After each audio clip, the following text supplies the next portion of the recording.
ce début d'année 2020, vous formez, au nom de Madame le ministre Kandia Camara, retenue actuellement en séance de travail gouvernementale, nos vœux sincères de santé et de longévité bénéfiques à vous-même ainsi qu'à tous ceux et celles qui vous sont chers dans la paix et dans la félicité. Elle tient à présenter à chacune et à chacun d'entre vous ses sincères excuses pour cet empêchement de dernière heure, indépendant de sa volonté, et me charge de vous livrer le message ci-après en guise de mot d'ouverture de la présente réunion qu'elle aurait tant souhaité présider personnellement. Mesdames et messieurs, nous voici enfin réunis dans le cadre de la première réunion du comité de pilotage du projet Kalaan. Réunion tant attendue car porteuse de jalons d'une espérance, celle de mettre fin à l'analphabétisme d'une frange importante de nos populations encore dans l'obscurité de l'illettrisme. C'est vous dire combien je me félicite de sa tenue et me réjouis personnellement de la présence distinguée du ministre secrétaire exécutif de l'ADA et de celle de notre icône mondiale, Didier Drogba, dont je voudrais saluer ici l'engagement actif à nos côtés pour le triomphe d'une société maîtresse de son destin, car affranchie du joug de l'ignorance.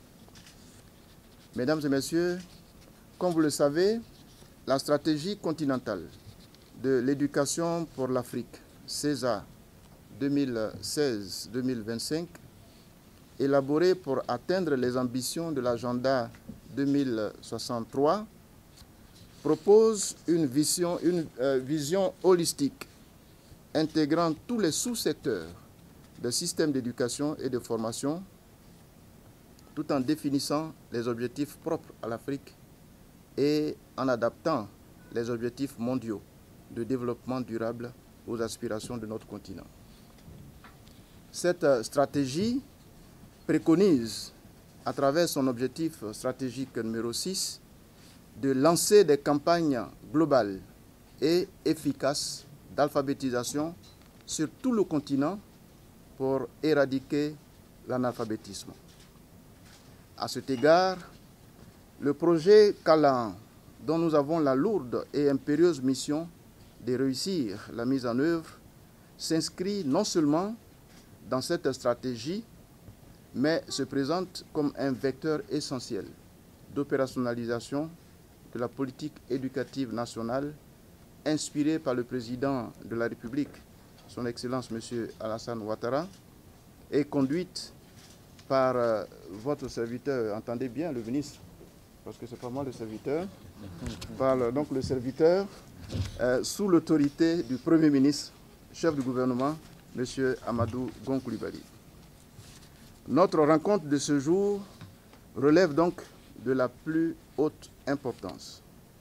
Elle devra par conséquent déboucher sur les modalités concrètes garantissant la réussite du lancement du dit programme, du dit projet, dans notre intérêt à tous et particulièrement dans celui de nos populations qui nous attendent.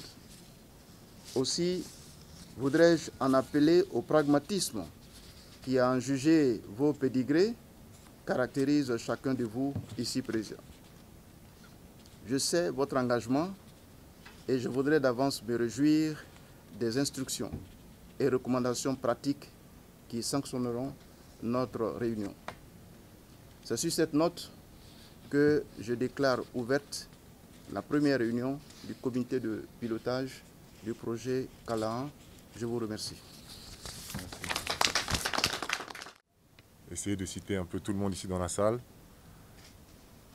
En commençant par le ministère de l'Éducation nationale, de l'enseignement technique et de la formation professionnelle en Côte d'Ivoire, le ministère de l'économie numérique et de la Poste, le secrétariat de l'ADA et tous les autres membres ici présents. Je voulais tout d'abord aussi vous adresser à tous mes vœux cette nouvelle année 2020. Santé, bonheur, prospérité pour cette nouvelle décennie. Je voudrais juste vous dire que je suis vraiment très heureux de ce début d'année et que, professionnellement parlant, elle se matérialise par cette réunion aujourd'hui qui nous permet vraiment d'avancer. Une réunion qu'on a cherché à plusieurs reprises à obtenir, et comme d'habitude avec beaucoup de persévérance, et on a réussi aujourd'hui à regrouper tout le monde et démarrer ce premier comité de pilotage dans le but vraiment d'améliorer et de contribuer à l'alphabétisation de millions et de millions de personnes, ne serait-ce qu'en Côte d'Ivoire dans un premier temps. Et le travail sera difficile, long et grand. Et je suis content qu'on s'y attelle dès maintenant. Et je suis surtout fier de voir qu'à cette table, nous partageons un objectif commun, celui de réduire les inégalités, celui d'encourager l'alphabétisation et de contribuer bien sûr au développement non seulement de la Côte d'Ivoire, mais surtout de ces hommes et femmes qui ont tant besoin de tous ces outils-là pour pouvoir s'épanouir et se réaliser. Donc merci à tous et bonne réunion. Je voulais vraiment toucher aux 3 ou 4 importantes choses sur lesquelles on va revenir dans nos discussions. Tout d'abord, ce qui nous met ensemble ici, c'est le problème de l'alphabétisation en Afrique d'une manière générale et en Côte d'Ivoire en particulier. J'ai eu l'opportunité de voir les statistiques qui sont sorties de l'alphabétisation en Afrique, où le nombre d'analphabètes en Afrique est terriblement très élevé. C'est catastrophique. Et encore une fois, comme Didier venait de le souligner, on ne peut pas parler de développement si on n'arrive pas à alphabétiser nos propres citoyens, notre propre population. C'est un problème, c'est un fléau, c'est devenu un fléau. Ce n'est même pas une question d'alphabétisation des adultes, même dans nos propres écoles. Le problème devient de plus en plus grave. Pourquoi? Parce que nous sommes beaucoup plus, nous avons plus focalisé sur l'accès à l'éducation. Le nombre d'élèves a quadruplé dans nos classes et du coup les enseignants n'arrivent plus à suivre les élèves, donc la qualité est tombée, à commencer par l'alphabétisation. Donc c'est un problème sérieux que nous devons tous reconnaître. Par ailleurs, aujourd'hui, on ne peut pas parler de développement sans parler de technologie. La technologie est à notre portée aujourd'hui. Je me rappelle, il y a une quinzaine d'années, une vingtaine d'années, la technologie se trouvait ailleurs. Nous la suivions, nous la contemplions de loin. Aujourd'hui, nous l'avons dans nos mains. Elle est là. La question, c'est comment l'utiliser pour répondre à nos besoins et à répondre à nos défis.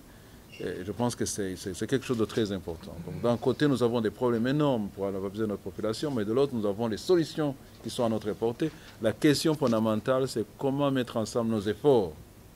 Et par là, encore une fois, je voudrais vraiment louer l'initiative de Drogba qu'il a pris, de voir comment il peut contribuer au développement socio-économique de notre continent. Et c'est vraiment quelque chose que je dois louer ici, en commençant bien sûr par l'alphabétisation. Donc, comme je disais, il y a 3 points sur lesquels nous devons venir pour maintenant, parce que là, on parle maintenant du comité de pilotage, on doit être concret. Qu'est-ce que nous voulons faire? Au-delà des discours, qu'est-ce que nous pouvons faire? Donc, il y a le problème de stratégie de communication. Comment est-ce qu'on va communiquer pour que les gens comprennent davantage le problème que nous sommes en train de traiter et la manière d'attirer le maximum de partenaires dans cette initiative. Donc ça, c'est une question très importante. Il faudra communiquer, informer, utiliser tout ce qui est possible, tous les outils pour attirer le maximum de partenaires, parce que c'est le partenariat qui va nous permettre d'atteindre nos objectifs. Deuxièmement, bien sûr, c'est la mobilisation des ressources. Rien ne peut se faire sans ressources, nous le savons très bien. Bien que la Fondation est prête vraiment à se mobiliser, elle a besoin d'être aussi appuyée par nos efforts, que ce soit les efforts du gouvernement, mais aussi du secrétariat et au-delà de la banque qui nous héberge ici. Donc ça, c'est autre question que nous voulons vraiment, sur lesquelles nous allons discuter, comment mobiliser les ressources pour atteindre nos objectifs.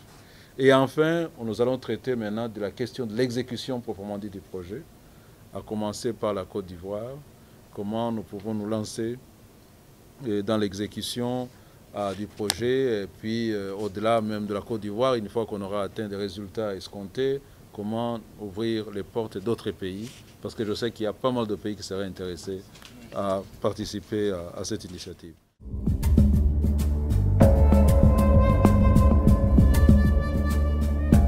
C'était important pour nous aujourd'hui de nous réunir et de mettre en place ce comité de pilotage qui va permettre de bien définir ensuite les tâches de tout un chacun et surtout planifier aussi les prochaines échéances.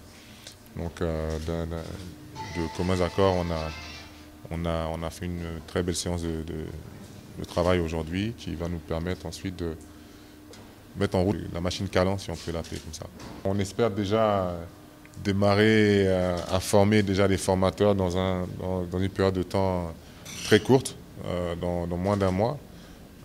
On espère qu'on aura pu former un maximum de formateurs pour pouvoir justement développer et puis faire partager le savoir aux personnes nécessiteuses.